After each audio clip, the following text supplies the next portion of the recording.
जय हिंद मैडम सिया। जय हिंद। आपने हमें बुलाया। बैठिए।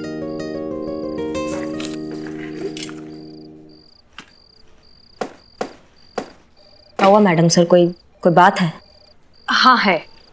डिपार्टमेंट की तरफ से हमें मेल आया है कि अब जब आपकी एग्जाम्स नहीं हो रही हैं तो आपका प्रमोशन हमारे थ्रू होगा, हमारी बनाई सीआर रिपोर्ट के थ्रू। हाँ तो बना दीजिए ना मैडम सर। आपको इतने दिनों में इतना तो पता चल ही गया होगा कि हमारे लिए हमारा ड्यूटी से ज्यादा इम्पोर्टेंट और कुछ भी नहीं है। हमें आपके जज्बे पर कभी भी कोई शक नहीं था। इनफैक्ट हम उसकी बहुत इज्जत करते हैं, लेकिन सच कहें तो हम थोड़ा सा वक्त लेना चाहते हैं। I hope you understand. नहीं, हम समझ नहीं पा रहे हैं आपको वक्त क्यों चाहिए। एसएचओ का काम बहुत जिम्मेदारी का काम है। It's a huge responsibility. और अगर डिपार्टमेंट ने हमें इतना इम्पोर्टेंट काम सौंपा है तो हम चाहते हैं कि हम अपना वक्त लेकर अच्छे से डिसाइड करें, ताकि बाद में हमें किसी बात का अफसोस ना हो। ठीक है। जय हिंद। एक मिनट, क्या हुआ? आज तक हमें कोई भी चीज मैडम सर आसानी से नहीं मिला है। हर चीज के लिए ना हमें बहुत स्ट्रगल करना पड़ता है। तो फिर आप ये सीआर रिपोर्ट हमें कैसे दे देंगी इतना आसानी से? ये हमारी जो किस्मत की लकीरें हैं ना, इनको पसंद नहीं आएगा।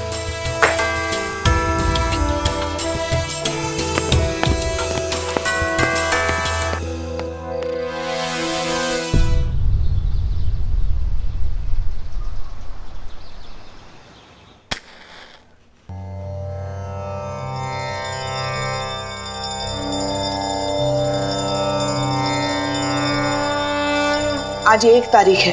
वो नवाब फजलुद्दीन इस जगह का मालिक किराया मांगने आता ही होगा। अब आपसे क्या छुपा है? थाने के खाते का हिसाब तो आप जानते ही हैं। कब से नील बटा सन्नाटा। 6 महीने हो गए हैं, खर्चे पाने का कुछ हुआ ही नहीं है। हाँ सही है। नाश्ते में हवा, लंच में गालियां और डिनर में कसम खाने को मिल रही है। बताइए। पुष्पा जी, आप भी ना छोटी छोटी बातों के लिए भोलेनाथ को परेशान करती है। आपकी ये जो प्रॉब्लम है ना, उसका बेहतरीन सलूशन है मेरे पास। है? अम्मा तो ऐसे बैठी क्यों हो? बताओ, हमको बताओ। शादी। शादी? संतु जी, वैसे तो I don't have any objection, पर हमारी शादी का नवाब के किराए के साथ क्या है कनेक्शन? बिल्ली के ख्वाब में हमेशा मलाई दिखाई देती है। अरे मैं पुष्पा जी और नवाब की शादी की बात कर रही हूँ। क्या? पुष्पा जी जरा सोचिए, इधर बैठिए। अरे देखिए, अगर आपकी शादी उस नवाब फसरुद्दीन से हो, फसरुद्दीन से हो जाए तो आप इस थाने की मालकिन। अब जब थाना ही आपका होगा तो किराया मांगने कौन आएगा हमसे? कोई नहीं। अरे बोहरा गई हो तुम? हाँ, दिमाग खराब हो गया है तुम्हारा? तुम हमारी और उस नवाब की शादी की बात कर रही हो? शर्म नहीं आती तुमको? पुष्पा जी, इतने अच्छे लड़के में बुराई क्या है बताइए? लड़का? वो 80 साल का नवाब, लहराता खंडर, कापती मीनार, वजूद के नाम पर लकीर, जिसके खुद के 25 लड़के हैं, वो तुमको लड़का लग रहा है? अरे हम तो पोती की उम्र क्या है उसके आगे।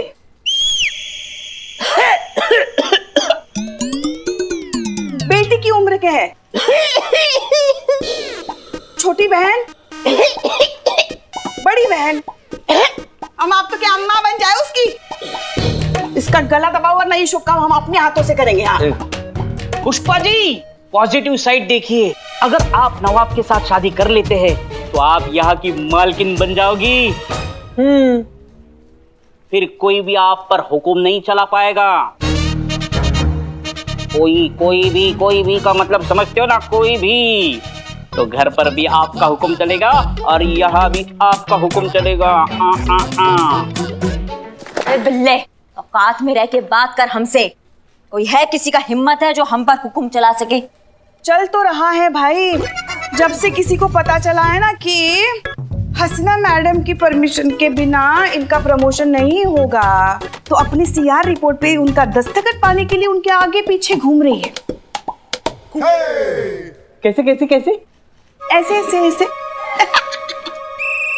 और उनका हर ऑर्डर मांग रही है, चेहरे पर प्यारी सी मुस्कान लिए, है ना? जय मैडम सर। जय हिंद जय हिंद। मैडम सर आप कहीं जा रही है? हाँ, बीट पर जा रहे हैं। क्यों? अच्छा, वो आज 1 तारीख है ना, तो नवाब आएगा किराया मांगने। हाँ, फिर वो नवाब को संभालेगा कौन? वैसे करिश्मा मैडम हैं थाने की छोटी मोटी दिक्कतें देखने के लिए। ये हमारा काम नहीं है। सीआर रिपोर्ट चाहिए कि नहीं? क्यों, कोई प्रॉब्लम है आपको? नहीं मैडम सर, वो नवाब को हम संभाल लेंगे, आप जाइए। ओके।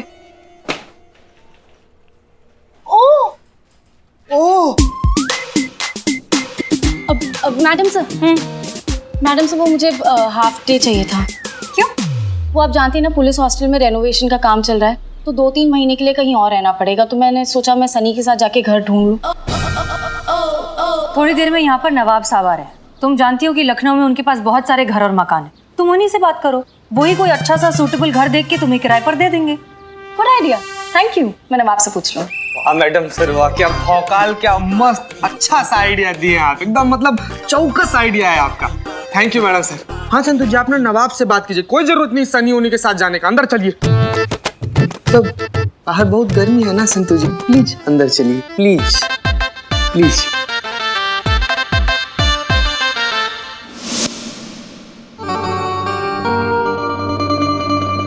सलाम वालेकुम पुष्पा जी। अरे नवाब साहब आइए आइए, नवाब साहब आए हैं। आइए आइए, बैठिए ना, बैठिए बैठिए। पुष्पा जी, आपका चांस तो गया, नवाब तो दूसरी शादी कर लिया। तो इनसे मिलिए, ये है मोहतरमा पारो, हमारी किराएदार। अभी भी चांस है, किराएदार ही। अरे अभी अभी 1 महीना पहले आके रहना शुरू किया है इन्होंने हमारे मकान में। अरे कमाल के अकाउंटेंट हैं ये। नवाब साहब, आप ही का इंतजार था। अब हमारे इंतजार से क्या होता है, ये बताइए कि हमारा भाड़ा इंतजार कर रहा है कि नहीं? आए? नवाब साहब, वो सब तो होता रहेगा, है ना। वो क्या है ना कि पुलिस हॉस्टल जो है ना, वो रेनोवेशन में जा रहा है, तो रहने के लिए भाड़े पे एक घर चाहिए था। तो ले लो। आप समझे नहीं। तो रहने दो। नहीं, मेरा मतलब है कि आपकी तो इतनी सारी घर है इस शहर में, है ना। तो बस 2-3 महीनों के लिए भाड़े पे अगर एक घर मिल जाता तो। किराए की टेंशन मत लीजिए आप, सरकार की तरफ से 3 महीने का एडवांस मिल चुका है। मिल जाएगा, लेकिन उसके लिए तुमको निकाह करना होगा। निकाह? हाँ।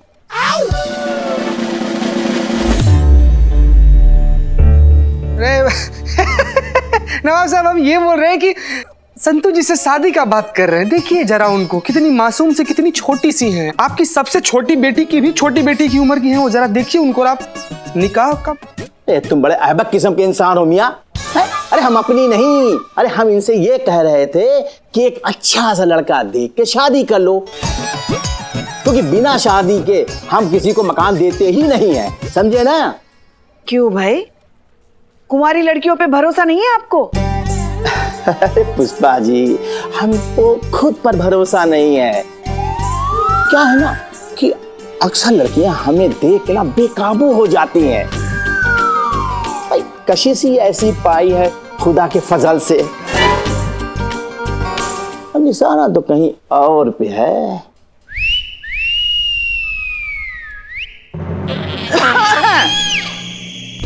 चलिए बाकी की बातें हम अपने कमरे में आराम से बैठ के करेंगे। हर महीने के 50,000 के हिसाब से 8 महीने का ड्यू रेंट हुआ 4 लाख और इंटरेस्ट मिलाकर 5,70,000। क्या? हाँ, मगर हेडक्वार्टर से कुछ फंड आया ही नहीं है, तो हम कैसे? तुम इधर आओ। हम कुछ नहीं करेंगे, अरे लीगल एक्शन होगा। अब कोर्ट हमारा इस हवेली का किराया वसूल करेगा, समझे ना। अब हम यहाँ नहीं आएंगे, लीगल नोटिस आएगी हमारे वकील की। अच्छा, मतलब केस करोगे? हाँ, लीगल एक्शन करोगे? वो तो हम भी कर सकते हैं आपके खिलाफ। अरे हमने क्या किया? सेक्शन 188 के तहत मकान मालिक को अपने हर किराएदार का पुलिस वेरिफिकेशन कराना बहुत जरूरी है। आप कराएं? नहीं कराए ना, इसका मतलब आपका इस शहर में जितना भी घर है उसमें जितने भी रहने वाले किराएदार है वो कुछ भी निकल सकते हैं। वो मुजरिम निकल सकते हैं, वो खूनी निकल सकते हैं, टेररिस्ट निकल सकते हैं, स्मगलर निकल सकते हैं। हाँ हाँ। और अगर ऐसा हुआ नवाब साहब तो बहुत लंबा जाओगे। अरे लेकिन हमारा कोई किराएदार ऐसा है ही नहीं। अच्छा, ये भी आपकी किराएदारी है ना? इनका वेरिफिकेशन हुआ है? किनका? इनका? अरे ये हमारी औलाद की तरह है। हमको इन पर उतना भरोसा है जितना अपने आप पर है। अच्छा, क्या नाम बताया आपने? जी पारो।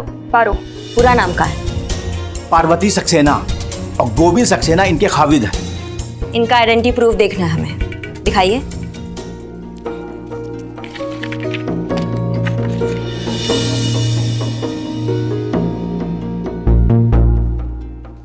इसमें तो पार्वती कौर लिखा है। कौर कौर मतलब कौर कौन? वो कौर मेरा सरनेम है बाबूजी का। वो क्या है ना कि अभी नई नई शादी हुई है तो बस आधे डॉक्यूमेंट्स पे नाम अपडेट करवाना रह गया है। अच्छा, पति का क्या नाम बताया तुमने अपना? जी गोविंद सक्सेना। काम क्या करते हैं? नौकरी करता है वो। कहाँ नौकरी करते हैं? दुबई में नौकरी करता है। साल में बस एक आध बार ही आना होता है उनका यहाँ पे इंडिया में। तो फिलहाल कहाँ है, दुबई में या इंडिया में? जी दुबई में है और कहाँ होंगे। फोटो दिखाओ। फोटो तो साथ में नहीं है मेरे पास। अम्मा क्या बात कर रही हो? फोटो तो साथ ही होता है पति का। आजकल फोन साथ होता है, फोन में तो होता ही है। दिखा। फोन वो दरअसल क्या है कि मैंने फोन नया लिया है तो पुराने मोबाइल में फोटोज थे ना तो इसमें नहीं है। ये देखिए मेरे मोबाइल में है क्योंकि मैंने हाउसिंग एग्रीमेंट के लिए इसको रखा था। ये देखिए ये देख लीजिए।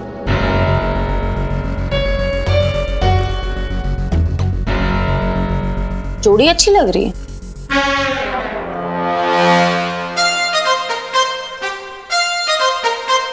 हो गई ना तसल्ली? और अगर ना हुई हो तो हम आपको फोटो भेज देंगे और आराम से आप तसल्ली कीजिएगा। और ये मत समझिएगा कि हम डर गए हैं। हम फिर आएंगे और इस बार हम अपने किराएदारों के वेरिफिकेशन कागज साथ में लेके आएंगे। चलो पारो।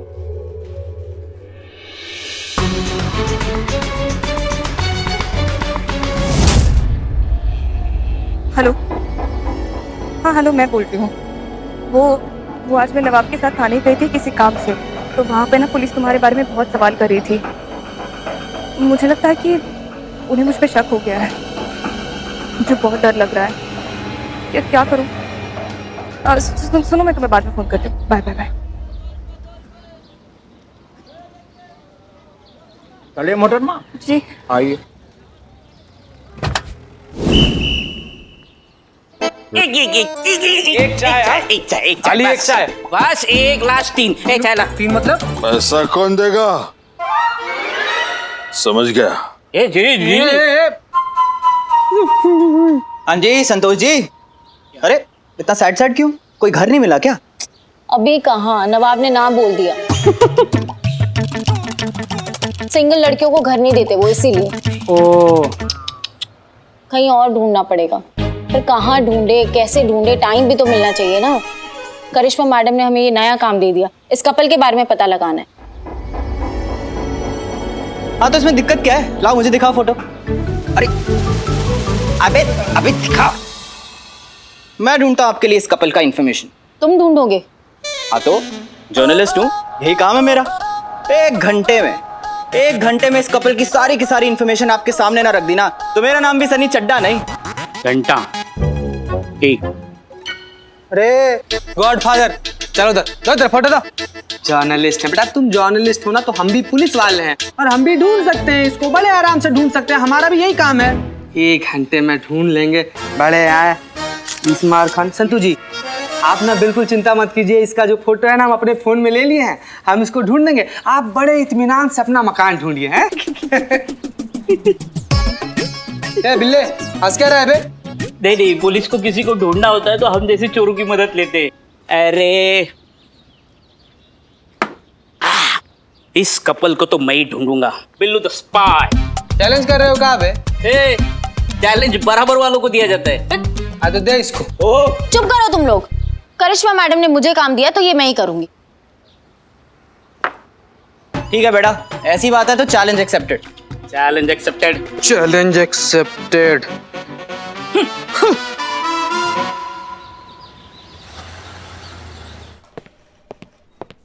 पुष्पा जी। जय हिंद मैडम सर। संतोष, चीता सब लोग कहाँ हैं? करिश्मा मैडम से पूछिए, उन्होंने ही दोनों को पारो और उसके पति गोविंद का पता लगाने के लिए भेजा है। सब उन्हीं के पीछे पड़े हैं। मैडम सर, हमने सिर्फ संतोष को भेजा है, बाकी सब कहाँ है वो हमें नहीं मालूम। करिश्मा सिंह, हमने आपको सिर्फ नवाब साहब को संभालने के लिए कहा था, उनके पीछे किसी को लगाने के लिए नहीं। मैडम सर, हमें ये मामला थोड़ा संदिग्ध लग रहा है। हमारे जजमेंट पे आप भरोसा कीजिए। हमारी छठी इंद्री है ना, वो कभी हमको धोखा नहीं देती है। ये मामले में थोड़ा कुछ गड़बड़ है। पुष्पा जी। जय मैडम साहब। पुष्पा जी, हमसे पहले सनी, चड्डा, बिल्लू या संतोष जी आए क्या? नहीं। आमा कुछ बकोगे भी कि बस सांप की तरह लहराते रहोगे? अरे ब्रेकिंग न्यूज है पुष्पा जी, ब्रेकिंग न्यूज है। ये जो पारो अपने आप को गोविंद की पत्नी बता रही है ना, दोनों के दोनों झूठे हैं। और ये जो गोविंद है ना, उसकी दूसरी बीवी है और उसका नाम ना पायल है, पायल।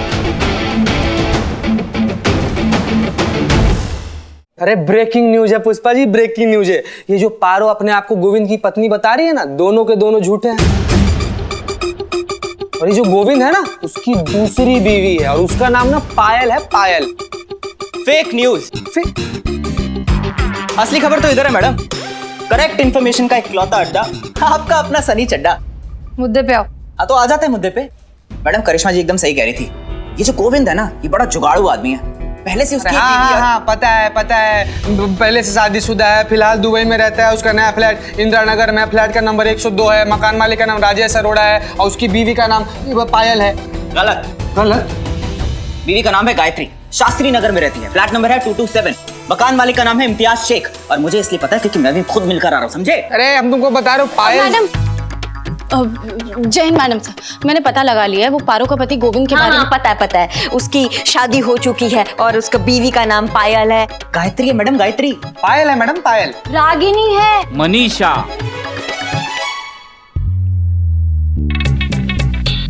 मनीषा श्रीवास्तव नाम है उनका। फ्लैट नंबर 305 मालवीय नगर, मकान मालिक श्रीनिवास राव। खुद मैं वहां गया हूँ, खुद फोटो दिखाया है, खुद कंफर्म किया है, खुद। Billu the spy. एक मिनट। ये हो क्या रहा है? कौन है ये आदमी जिसने एक साथ 5 लड़कियों से शादी कर रखी है? वो उनका हस्बैंड है। हमा, इतना कुछ तो हमने भी नहीं सोचा था। हमको लगा ये केस छिपकली है, लेकिन ये तो मगरमच्छ निकला। इतना बड़ा जालसाजी। पता लगाओ कौन है ये गोविंद जिसने 5 लड़कियों को एक साथ बेवकूफ बना रखा है। जी मैडम सर।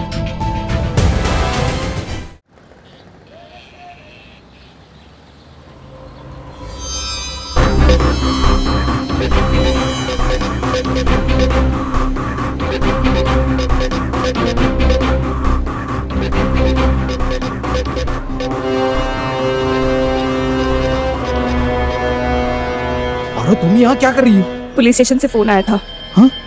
कल सुबह पुलिस स्टेशन में बुलाया है। I am sure it's about you. और मुझे ऐसे लग रहा है कि शायद बाकी लड़कियों को भी बुलाया होगा। क्या करें? मैं भी वही सोच रहा हूँ पारो। कैलकटा मैं वहां चले जाता हूँ और तुम लोग भी ना कहीं पे छुप जाओ और अगर हो सके ना तो अंडरग्राउंड हो जाओ, मैं तो कहता हूँ। Okay take care. या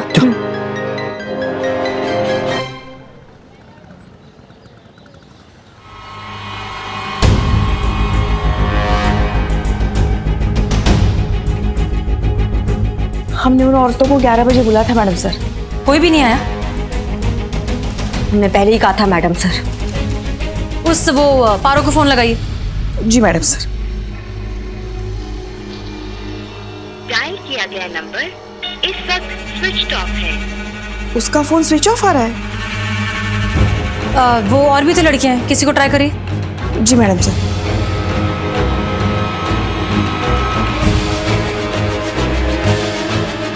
किसी का भी फोन नहीं लग रहा है मैडम सर। हमने कहा था मैडम सर कुछ गड़बड़ जरूर है। पुलिस का नौकरी में ना एक नजर ही काफी होता है। किसी का भी नहीं लग रहा है।